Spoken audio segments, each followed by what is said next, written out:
Salut à toutes et à tous, mes chers amis pêcheurs, et bienvenue sur ma chaîne pour votre rendez-vous incontournable avec le bulletin Météo Pêche.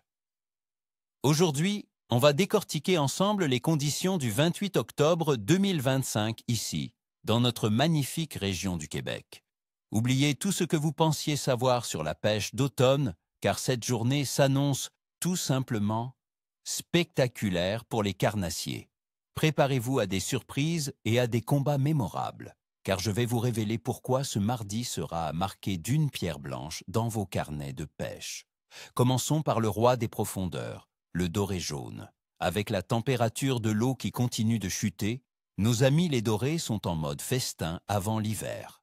Cherchez-les dans les structures profondes, les fosses et les cassures de pente, entre 5 et 20 pieds de profondeur, en fonction du courant. Le fleuve Saint-Laurent, avec ses fonds variés, offre des spots de rêve. Pour les appâts, privilégiez la pêche à la gigue verticale. Utilisez des têtes de gigue d'une demi-once à 2 onces, avec des shad ou des grubes aux couleurs naturelles comme le chartreuse ou le blanc. La petite astuce, concentrez vos efforts tôt le matin ou en fin d'après-midi, lorsque la lumière est plus faible, car le doré aime chasser dans l'obscurité.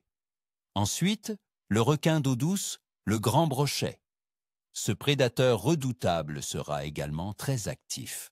Il aime les bordures d'herbiers et les baies peu profondes. Avec la baisse de la température de l'eau, les gros brochets se rapprochent parfois du bord pour se gaver de proie. C'est le moment d'utiliser de gros leurres. Pensez aux spinnerbait avec des jupes volumineuses, aux swim-baits montés sur hameçons texans plombés, parfaits pour les zones encombrées, ou même aux bonnes vieilles cuillères ondulantes aux couleurs vives. N'hésitez pas à animer vos leurres de manière agressive, avec des pauses marquées pour provoquer l'attaque. On cherche le gros spécimen aujourd'hui, les amis, et n'oublions pas l'Achigan à petite bouche, un vrai combattant qui peut offrir des sensations fortes même en fin d'automne. Bien que sa pleine saison soit passée, les spécimens actifs sont encore bien présents, particulièrement dans les lacs et rivières qui se refroidissent.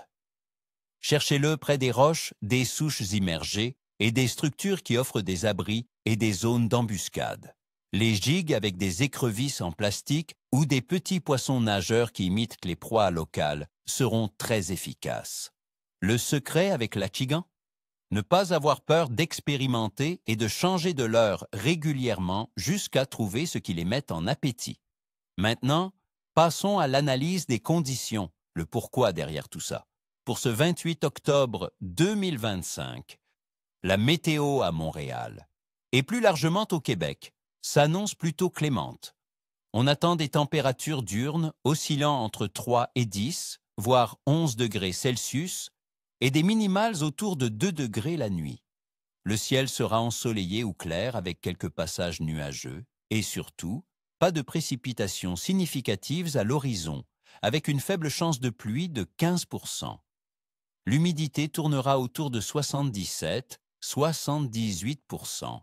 La pression atmosphérique, bien que non spécifiquement prédite pour la journée, devrait être stable ou en légère hausse, ce qui est généralement un bon signe pour l'activité des poissons.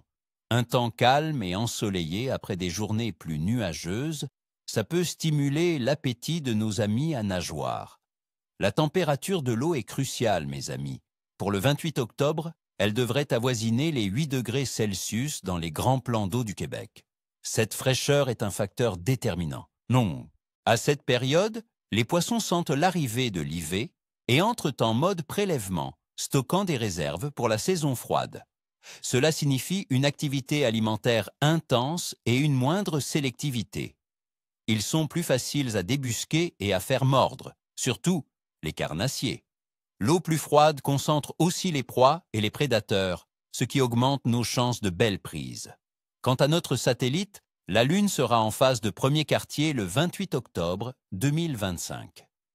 Dans la culture populaire des pêcheurs, cette phase est souvent associée à une activité de nourrissage stable, ni trop intense comme à la pleine lune, ni trop faible comme à la nouvelle lune. C'est une période de transition où le poisson peut être régulier dans ses déplacements et ses habitudes alimentaires. Certains puristes estiment même que le premier quartier apporte un bon équilibre, favorisant des prises consistantes sans les caprices des phases extrêmes. Globalement, l'activité des poissons pour ce 28 octobre s'annonce très intéressante, surtout pour les espèces prédatrices. L'eau froide pousse le doré, le brochet et l'achigane à se gaver, rendant leur comportement plus prévisible et leur appétit plus féroce. Les salmonidés, comme la truite mouchetée, sont également en période de forte activité alimentaire en automne. C'est une période où la persévérance et l'adaptation sont les maîtres mots, mais les récompenses peuvent être magnifiques. Alors, ma prédiction pour le 28 octobre 2025 au Québec? Le clève sera bon à très bon pour les carnassiers et moyen à bon pour les autres espèces.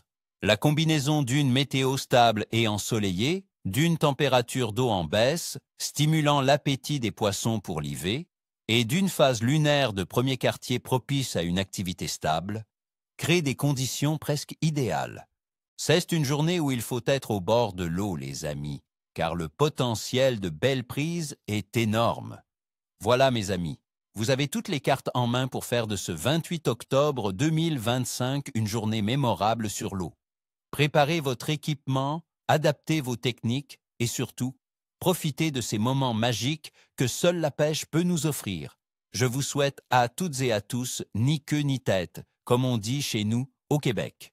N'oubliez pas de liker cette vidéo si elle vous a plu, de vous abonner pour ne rien manquer de nos prochains pronostics et dites-moi en commentaire sur quelle espèce comptez-vous vous concentrer ce mardi et quelle est votre astuce préférée pour la pêche d'automne? Partagez vos expériences, ça nous inspire tous.